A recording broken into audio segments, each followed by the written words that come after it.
गेली कित्येक वर्ष आपण एक गाणं ऐकतोय की सण आयलाय गो नारळी पौर्णिमेचा। आज नारळी पौर्णिमा आणि ह्या नारळी पौर्णिमेनिमित्त आम्ही पहिल्यांदाच उत्तन परिसरामध्ये आलो। या उत्तन परिसरामध्ये जे कोळी बांधव आहेत अगदी आपल्या वेशभूषेमध्ये म्हणजे पारंपरिक वेशभूषेमध्ये पारंपरिक कोळीचं आपलं नृत्य करत जो नारळ आपल्या दर्याला अर्पण करायचा आहे हे त्यासाठी निघालेले आहेत। ह्या कोळी बांधवांचं एकच म्हणणं आहे की दर्या आमचा राजा आहे, दर्या आहे जो सागर आहे हाच आमचा सगळ्या गोष्टींनी पुरवितो आणि त्याला नारळ देणं ही आमची परंपरेची ही फार मोठी वाटचाल आहे। नक्की ह्या उत्तनवासी जी कोळी बांधव आहेत त्यांनी आपल्या पारंपरिक वेशात पारंपरिक जे नृत्य करत ह्या समुद्राला ह्या दर्याला नारळ देताना नेमकं त्यांच्या भावना तरी काय होत्या आपण जाणून घेऊ। नारळी पौर्णिमा उत्सव हा कोळ्यांचा महत्त्वाचा सण आहे। वर्षाला एकदा आपण नारळ समुद्राला अर्पण करतो आणि मग आपल्या बोटी पाण्यामध्ये उतरतात। काही वर्षापर्यंत नारळी पौर्णिमा उत्सव या गावात होत नव्हता। मग आम्ही सर्वांनी एकत्र आलो आणि विचार केला की आपला नारळी पौर्णिमा उत्सव तो महाराष्ट्राची परंपरा आहे तो सुरू राहायला पाहिजे आणि आपण भले आज जर कोळी येत नसतील तर आपण कोळी म्हणून काम करूया। आणि समुद्राचे उपकार आपल्या शहरावरती आहे, नुसतं कोणावरती असं नाही आहे। आज आपली सुद्धा आम्हाला धान्य मिळतं, पाऊस येतो मान्सूनचा तो समुद्रामुळे येतो, आपले व्यापार समुद्रामुळे होतात। समुद्राचे अनंत उपकार आपल्या संपूर्ण हिंदू समाजावरती आहेत।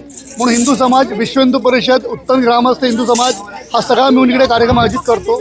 मागील 13 वर्षाला आम्ही सलग हे करत आहोत। लॉकडाऊनमध्ये आम्ही नाही केलं, परंतु दरवर्षी आणि ह्या नारळी पौर्णिमेची एक विशेषता आहे। अख्ख्या मुंबईत तुम्ही कुठेही जा, पण आमचा नारळी पौर्णिमा वेगळा काय माहिती आहे?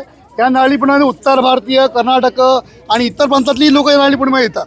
नुसतं कोळी समाजाचे बांधव येतील असं नाही आहे, सर्व बांधव इकडे समुद्राचे उपकार फेडण्यासाठी दरवर्षी इकडं येतो आणि आम्ही हा कार्यक्रम जल्लोषाने साजरा करतो। महाराष्ट्रातील सर्वात हौशेने गाजलेला सण आणि कोळीमध्ये सर्वात हौशेने केलेला हा उत्सव हा नारळी पौर्णिमाच आहे। तुम्हाला स्टोरी तर माहीतच असेल का नारळी पौर्णिमेची काय आहे की आपल्याला दर्याला नारळ द्यायचा असतो। कारण जर आपण रिस्पेक्ट नाही दिली दर्याला तर तो आपल्याला रिस्पेक्ट देणार नाही। खरी गोष्ट ते आम्ही आमचा ग्रुप नाचून त्याला रिस्पेक्ट देतोय। काही माणसं नारळ अर्पण करून रिस्पेक्ट देत आहेत, आम्ही आमचा ग्रुप नाचून रिस्पेक्ट देतोय। Okay, thank you. नारळ पौर्णिमा म्हणजे समुद्राला नारळ अर्पण करण्यासाठी असतो। कोळी लोकांना म्हणजे पावसाळ्यात मच्छीमार वरती असतात, त्याच्यानंतर त्यांना नारळी पौर्णिमेनंतर त्यांना परवानगी मिळते। समुद्राला नारळ अर्पण केल्यानंतर त्यांना चांगली मच्छी मिळावी, त्यांचं भविष्य सुरुवात चांगली व्हावी म्हणून समुद्राला नारळ अर्पण करतात। पण आता सगळे कोळी ख्रिश्चन बांधव सगळे एकत्र झालेत ते अगोदर नारळी पौर्णिमा करतात। आम्ही तिथीप्रमाणे करतो। आम्ही आमच्या हिंदू परंपरेनुसार आम्ही फक्त नारळी पौर्णिमेच्या दिवशीच नारळ काढतो आणि ते अगोदर काढतात। दरवर्षी आज 10 वर्ष झाले बालसंस्कारच्या निमित्ताने विश्व हिंदू परिषदेच्या मार्फतमधून हा नारळी पौर्णिमेचा उत्सव अतिशय जोमात आणि हा सांस्कृतिक आणि पारंपरिक पद्धतीने साजरा केला जातो।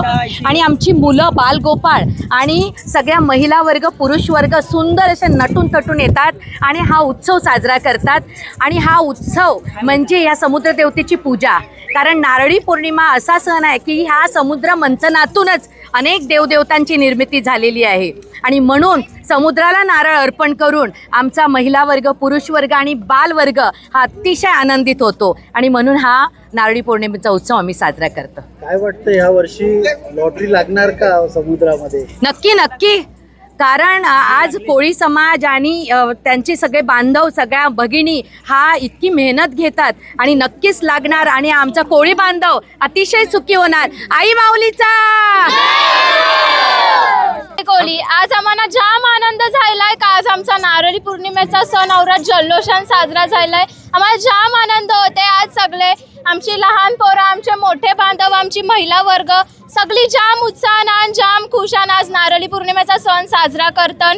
आणि असंच पूर्ण भारतामध्ये आमचा यो सण जाम फैलला पाहिजे। जाम आमच्या सणाचं तुम्ही बोलू पण शकता। आमचा यो आगरी कोळी समाज जाम मोठ्या पद्धतीने आज सगळी नारळी पौर्णिमेचा लूक करतात, सगळं करतात, पण त्यांना अजून पण आमचा सण अजून मोठा करायचा आहे। सगळं देवाला, आपले दर्या देवाला नारळ अर्पण करायचा आहे, दर्या देवाचा मान सन्मान करायचा आहे। हेच बोलीन मी। जय आगरी, जय कोळी, सर्वांना नारळी पौर्णिमेच्या खूप।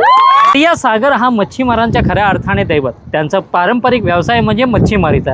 आणि हा मच्छीमारी सुरुवात होण्याच्या अगोदर या नारळी पौर्णिमेच्या दिवशी या दर्याला, या सागराला नारळ दिलं जातं आणि त्याच्याकडे एक मागणी केली जाते की हे दर्या राजा, आमचे जे मच्छी बांधव मच्छीमारासाठी जातील त्यांची तू बाळगत कर, त्यांची तो संरक्षण कर। याच उद्देशाने नारळ दिलं जातं आणि ह्याच्यानंतर या नारळी पौर्णिमेच्या पौर्णिमेच्या नंतर मच्छीमार आपल्या बोटी या नारळा समुद्रामध्ये टाकतात आणि मच्छीमारासाठी उतरतात। खरंच ही वर्षानुवर्षे परंपरा ही महाराष्ट्रामध्ये सुरू आहे।